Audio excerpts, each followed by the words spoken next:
So welcome to the part 2 of our Ask Me Anything. So we'll continue from this question. No, stop. Yes. You need to do something like that. If you have missed the first episode, you can click below link. Go. Okay. Yeah. So let's move on. The question from Jimmy Win. Can you rank Hong Kong snacks so I know if Shing scammed me? I can tell you, Sok Ya Siu and YLan is the best snack in Hong Kong. Hot bagel. That's top noodle. That's fucking top noodle. We'll try to make a tier list and then I will just post it here. Yeah, we'll get a picture. Okay. Yeah. Yes. Thank you, Jimmy. I want to know too. Yeah. So the next one from William Bradshaw. Oh, sorry. Oh, sorry, I missed out. How often do we go to the team practice house? Maybe 2 to 3 times a week. Yeah, I think we need to make it clear. We go to the team practice house, but usually we are not practicing. True. We play board games, we play some casual fab, yeah. We play pokers, but not FA. We play mahjong. No mahjong here. We play Focus. anything but frat. Yeah, anything but that. I think it kind of depends on whether it's before a big tournament or not. Oh, If yeah, it's a big tournament ahead, we will practice more. Yeah. Yes. And if there is no big tournaments, then we will just chilling, maybe just play board games, something like that. Yeah. And even if it's near the tournaments, then we'll go play 9. Yeah. Calling MANILA is next week, but we just play poker and just play. And just come here to sleep. Okay, so thank you, Jimmy. The next one from William Bradshaw. So, what kind of pudding and drink the most? Maybe milk pudding or chocolate. Okay, Milk, Makes sense. milk, maybe. I like milk. I like pudding. I like pudding. From CYK. How to not rub his belly and be consistent? No, we can't. No, we can't. Just We have to rub your belly. Yeah. Your belly is important. It's Maybe like to outside. Outside. Outside. It's very similar to Shane. Why Shane is the best in our team? Yeah, it's destiny. It's meant to be. We need to walk your belly. Yeah. And I still not open a mass of momentum yet, so See you in Manila. next time. Walk you in Malaysia. Yes. So the next one from Jake McCormack. Yeah, sorry if I mispronounce anyone's name. So how do you find balancing fab, testing real life and mental health? And it's been a focus of you this year, and you have found there's a strong correlation between them. So I find this question very similar to some of the others. So I'll make a long answer to these kinds of questions. So actually we don't have a concrete routine, but usually we start by drafting a few pots in blind first. Like we don't know which cards is good or which cards we think is the pick one, but we'll just start drafting and we'll have a rough idea what cards are good and the approach to, of the pick sequence and the ratings. So we will fine tune them after every few pots and discuss within our team to see what we can come up with, like the strategies, the bombs, and for the CC parts, we just use the dominant stacks from the previous meta as the gauntlets. Like for the next meta, we might use Sand or New, or maybe now for the usually for the gauntlets and test the new decks with them, and try to build some new heroes and work around some of the power cards. Like when we saw the visit the Gold main estate, we think Victor might have a comeback with this card, even when New is prevalent. So we practice a lot within our team and with some of our friends all over the roads and maybe in local.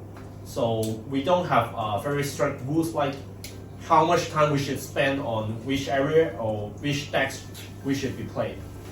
And usually we discuss a lot, and if anyone needs help in any specific areas or like which sideboards or which deck should we play, we will throw the question out and we will have a quick discussion on it and try to brainstorm what can be done to improve the situation and try to drag someone out before they are trapped for too long.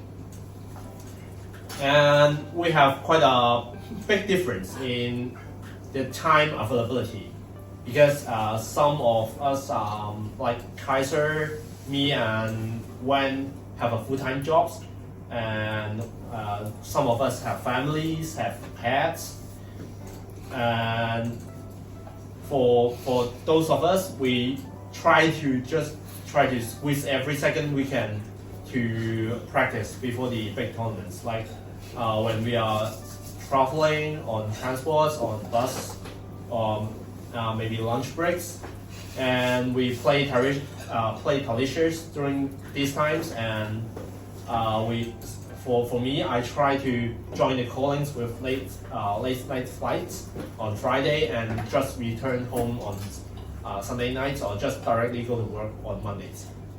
So it's about how you try to find A way out. Yeah, try to find a way out and try to squeeze the time out from nothing. Yeah.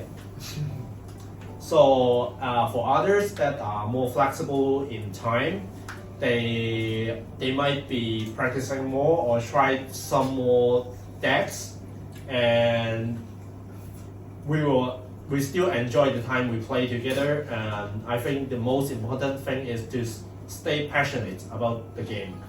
And when you enjoy the game, you will find the practicing or try to find time for practice is not a problem. And if you find the game is less enjoyable, like when another question about the motivation, I think it's acceptable to take a break and maybe enjoy some other parts of your life. Maybe play some video games, go out for sports, read some books, or etc. Whatever you like. Pray my mind. That's kind of video games. Yeah. And for the real life and mental health parts, I think communication with your friends, with your family, with your other half is very important. And there's I'm not sure if this saying is in Hong Kong or it is universal. Happy wife, happy life. So if you don't want to leave your other half out, or you don't want to leave your family out for your career or hobby, try to bring them to the tournaments, or at least travel with them and let them enjoy themselves in the countries. Yeah. Or buy them Dior, Chanel. Don't talk about it. Something like that. Yeah, which jet tanks will do every single. We don't talk about this. Yeah. But we So- saw Michael fan. Sorry. Mute this. Sorry, this one cannot be uploaded. So yeah, you try to find yourself, make a balance between playing games, your career and life. Yeah. So the next question from Smoke: how to be as cool as Ellen? So, Anyone? Yeah. Ellen can be as good as Ellen. Ellen is my FAB teacher. Everyone can just not be as good as Ellen. It's very hard. Yeah, I agree. Hey Smoke, if you are watching, I want to know how to be as good as your casting. If you know, just comment below. Let me know that I can do some casting later if I'm not playing. But So do I. But when Smoke plays, he wins. True. What do you mean? Thank you, Smoke. He just giving chance to other players. Yes. Yeah. Thank you, He's Smoke. being nice. Thank you. Okay. So the next one from Yuan what is our pre-tournament ritual? Pre-tournament ritual? Yeah. Sure. Maybe this question, Pudding maybe answer better. Here's What's a your lot ritual? of different. You got very lots of that. Share rooms with pudding. Yeah. Yeah. Yeah. So we have quite a lot of different rituals. Like Shane and Pudding always stays in the same hotel room and sometimes the same bed. Stick together. And some of us stop practicing in the last 1 or 2 days and just go play League of Legends, Hearthstone, anything but that. Play But board that- game before Yeah. beforehand, and Nova will win the tournament. Like Yes. Pudding, he's in defense, he never go in toilet. No, I will try not to go toilet, but sometimes I have to. Yeah. And I also I always bring my deck to everywhere, even though I'm not playing flat that day, but I still bring my Sen or Katsu to everywhere. Maybe I just go to have some dinner with them, or maybe just go hiking. I will still bring my deck. We also have a post-tournament ritual that will get some good food after the tournament. Yeah, Yeah. and if I think we, that's very common. Yeah, and if we have won any gold ball, we will open it when we are having dinner. Yeah. Like Yes. every time, yeah. Yeah. I still open shit. That's No, another story. you open shit. Shane open good things. Yeah, and Yeah. actually we have quite a lot of them, and it's Well, always from video. Pudding, and which is something that we can't mention in the video.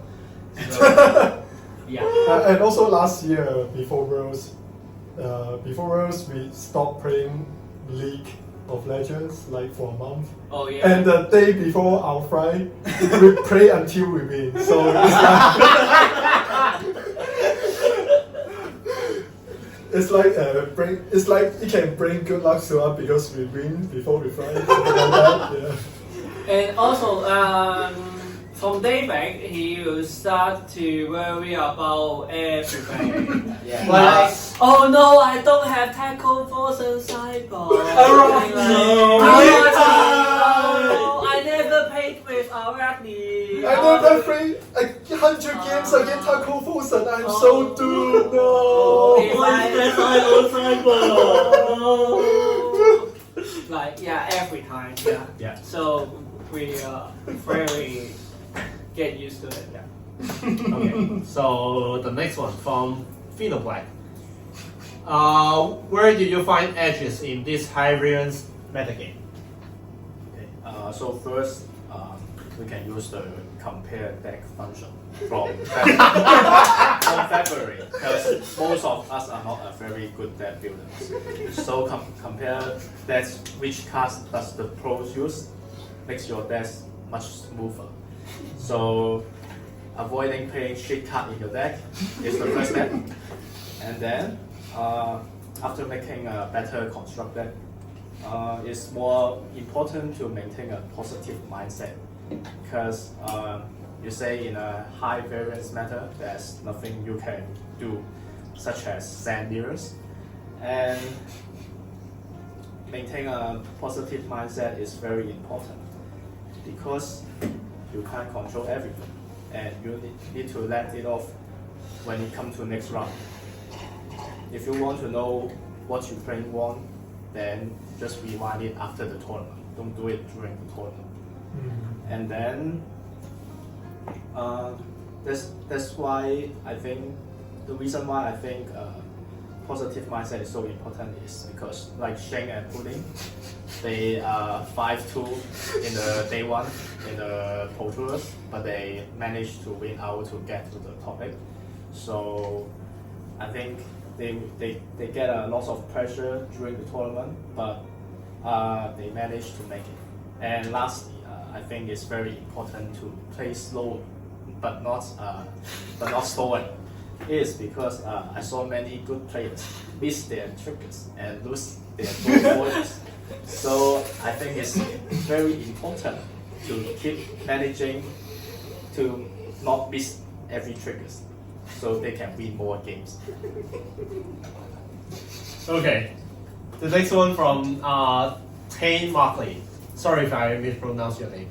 How do you go about constructing decks, and specifically with putting in place why the one of Harmony, Incantation, and Wind Chakra, rather than a playset of one of them? So I have my answer and a normal answer. So I'll go with my answer first. So in my testing, you have to run 6 crafty brew in the sand deck. So either they be Breaking Breeze, Harmony of the Hunt, Tiger Form, and Wind Chakra. So I think out of those, Breaking Breeze is the best, I think, because it can transcend with every chi you have. And the other one, they also have something good, like Harmony of the Hunt is an attack, you can banish with Arts of War. And Tiger Form is a Harmony of the Hunt, but it block free, but it's not an attack. And the Wind Chakra, when you can combine with not the target attack chi, then you can have a full free value of it. So my last call is I play one of them each. So I trust my deck. Wherever I need a card, it will come to my hand. So I just draw wherever I need. So I play one of them. Yeah, that's my question. That's my answer. But the right answer is if you play against new, you don't want to. They have a Boss of Agony to banish 3 Wind Chakra from your deck, and they just send you a Tiger for 9, something like that. And they also can't how many cards in your deck. Like I only have 1 copy of each. You can never count a second one and the third one, so you will have to play around it sometime. Yeah, that's the reason. I just do with my deck. Yeah, that's why you need to sleep with your deck. Yes. He sleep with his deck for like 20 days? A month? A month, probably. Okay. Yeah, Around. Yeah. So the next one from Card Fight King.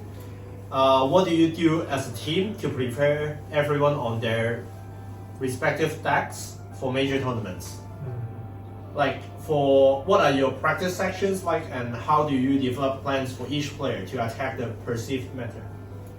I think it's more like the question that Jax has answered before, but I can explain a little bit more here. So since our playstyle are quite different from each other, so actually we usually end up on different decks in the meta. So it's like we can practice quite a lot of matchup within team. Even though there are some decks that we are not familiar with, we can find over who can play most of the deck, and we can just get a good practice. For the session part, we usually just have a goal for a day. So it's like today's our goal is figure out the Sand versus new matchup. So we will just play all day that matchup and try to figure out as many as possible as we can. Yeah. So we don't have, as Jack mentioned, we don't have a fixed schedule or session. So we just try to play as many as we can and try to figure stuff out. And the last part of the question, how do we develop plans for each player to attack the perceived matter? I think it's more like if we find out that there is any good cards, good game plans into the meta decks, we will try to replicate that into the different decks. Like by playing you, I know that Sensor is very good into the Sen before the BNR, so we also try that on Enigma. So that is an example. So we always test different stuff in different stack and see if it's working. I think that's my answer. Okay. The next one from Dennis Broberg. And do you feel the meta will change somewhat now that we saw how bad Sand played into Disruption, or do you guys think it is more a one-time thing that Sand can adapt to easily? I think the meta will change, but it really depends on how the Rosetta new hero comes out, and I don't think Sand is that bad into the disruption because I think Sand you can play kind of like mid-range game plan, but it depends on your draws and how your opponent plays. So it's hard to say can Sand adapt it easily, but I would say it always has a way out to beat the disruption deck like Usuri and New. So we'll see in Rosetta, I think. Yeah, you can kill Yeah. you can kill everyone with 3 hours of one. Commonly. Correct comment. Yeah. First turn fatigue. Okay. The next one from Luis Contreras. Sorry if I mispronounced your name. What aspects do you take into account for telling whether an event was good or bad, besides of the results? I think that there are 2 parts. Whether our predictions before a tournament were accurate, and the second part is whether we successfully execute our strategies accordingly. Predictions include things like meta share, what cards will the players play in their decks, and what game plan will they play in different heroes, as well as like the preferences of the players during the draft, etc. And the second part is how we decide to play along with these predictions, and if we have successfully executed the strategies that we think of, like if we play Victor in PTLA, then we will beat the majority of the decks, and we may be able to beat some KO that is not high rolling, and like this is one of our strategy, and I think it went well. But most of the time, like these are reflected on the results. So if we are successful on our predictions and execution, then like you can see it from the results. Yeah.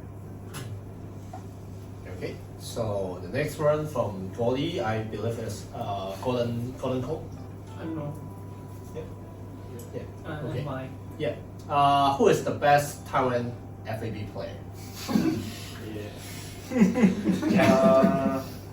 For me, I have 3 choices. LPT, Lee Ming Ha, and Ho Ho is my top 3 Taiwan player. And I think they are very close, equally strong. But if I have to pick one, I will pick LPT because he is the only guy among them to get a tier 4 events top 8, but still they are very close. So Yeah. So yeah. Okay. So the next one from Daniel. What is the one thing that you found most valuable when testing as a team? Okay, so that's my question.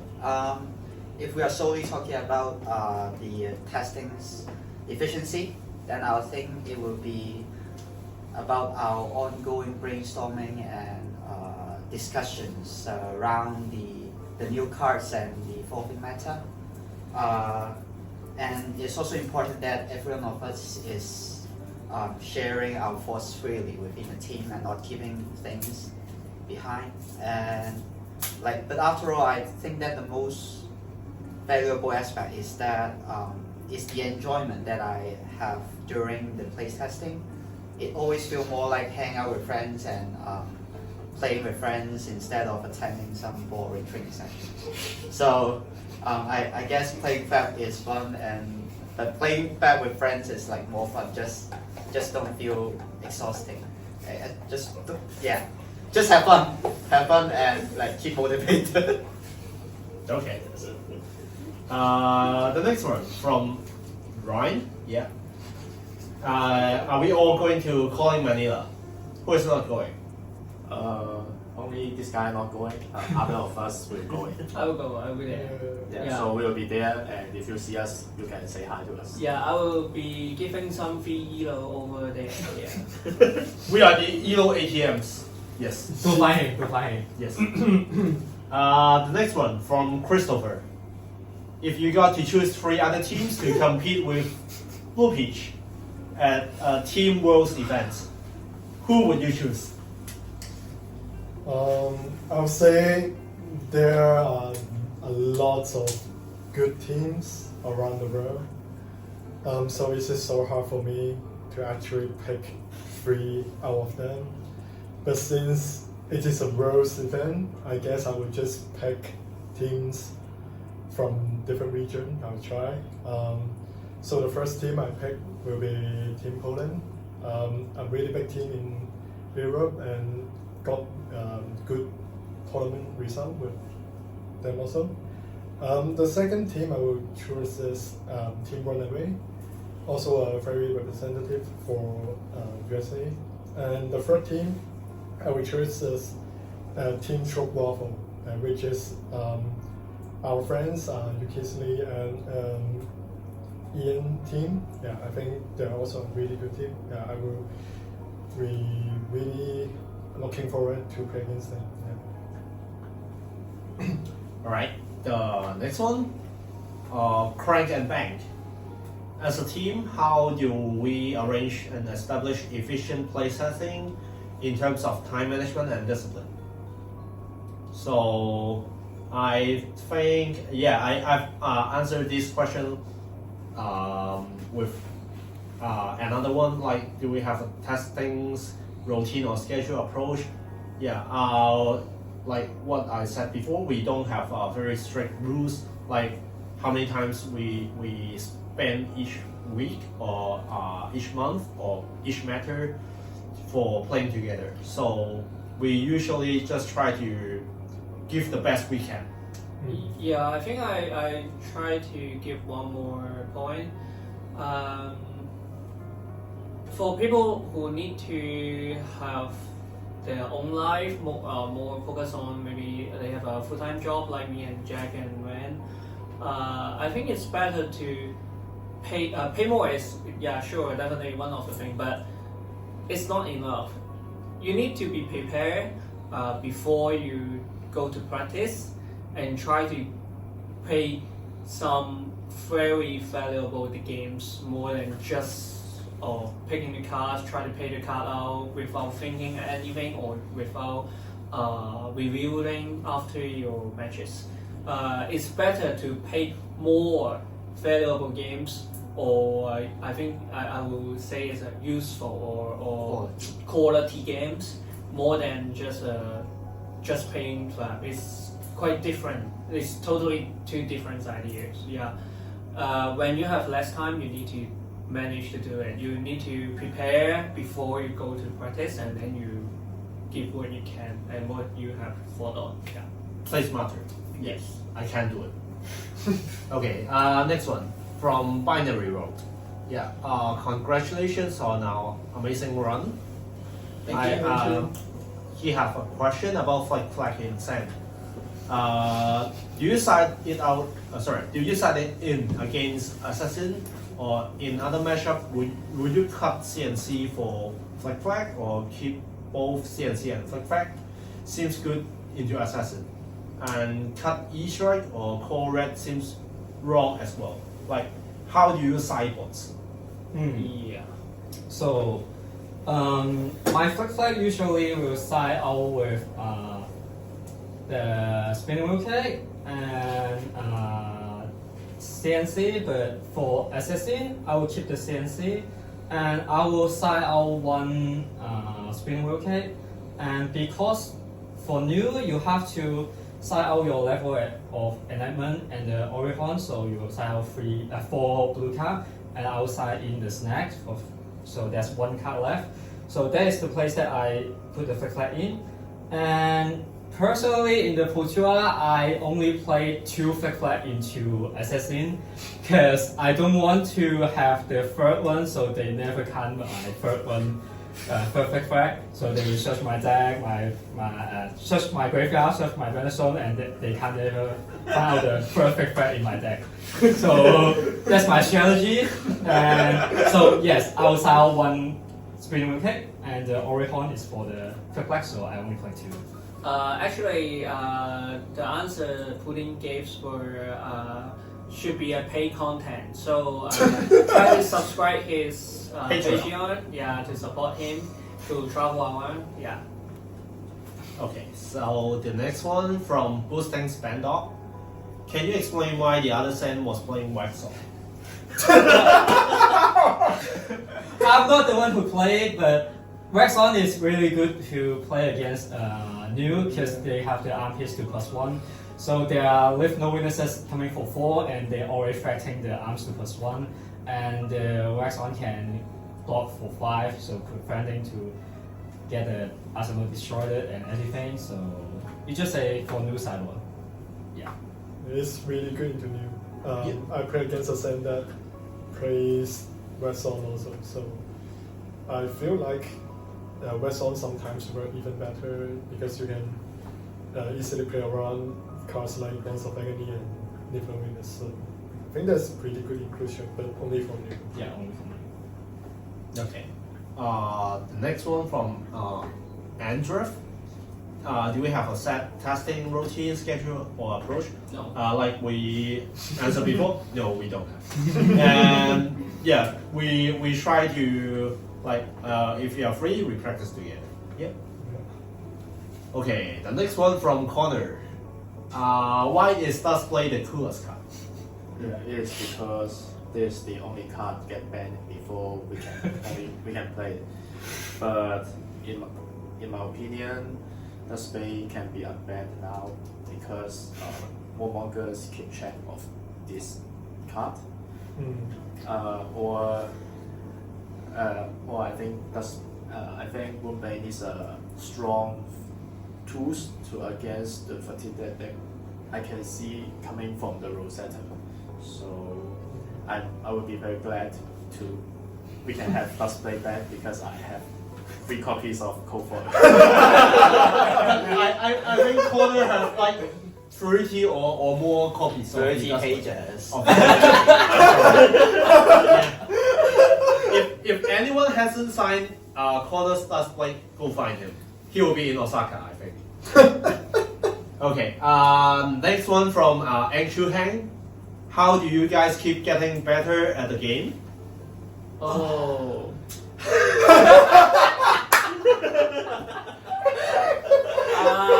Actually, like what I mentioned previously, like you need to play more quality games, try to save some times, and we have some crazy method. Like for one idea, after we solve missed the triggers.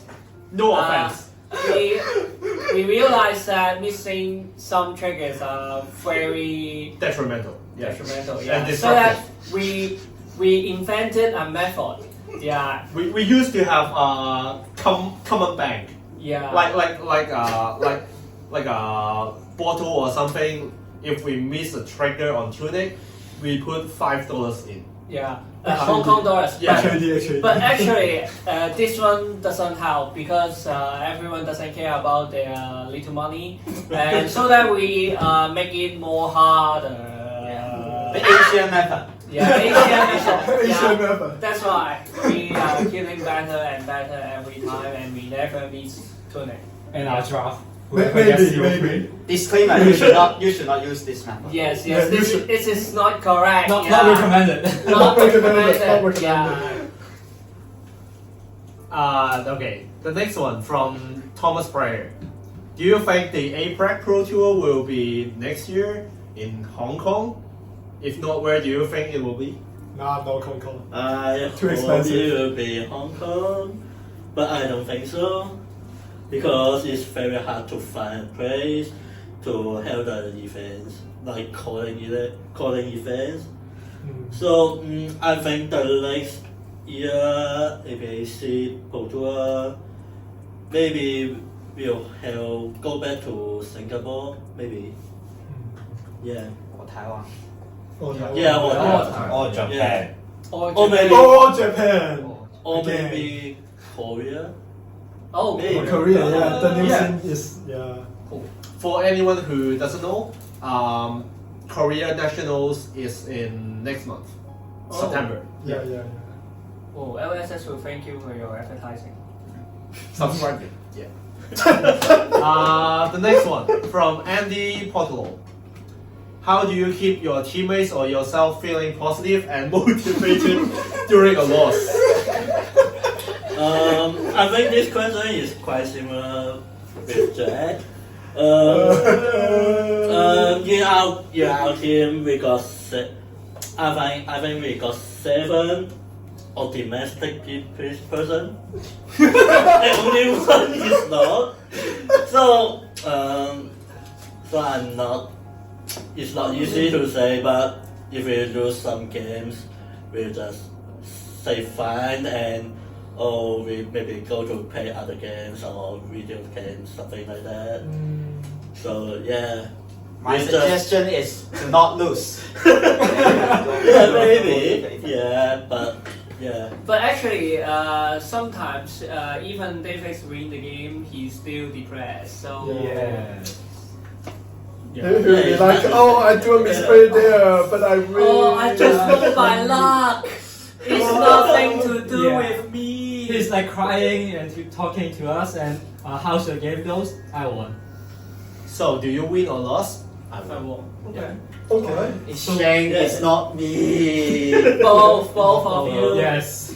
Okay. Okay. The next one from Alexandri Boy. Yeah. What was the best moment for PT Amsterdam for you? I think it's the one. For the one who went. Yeah, to who went to Amsterdam. Yeah. I think it's the moment that I knew that both me and Pudding locked the topic.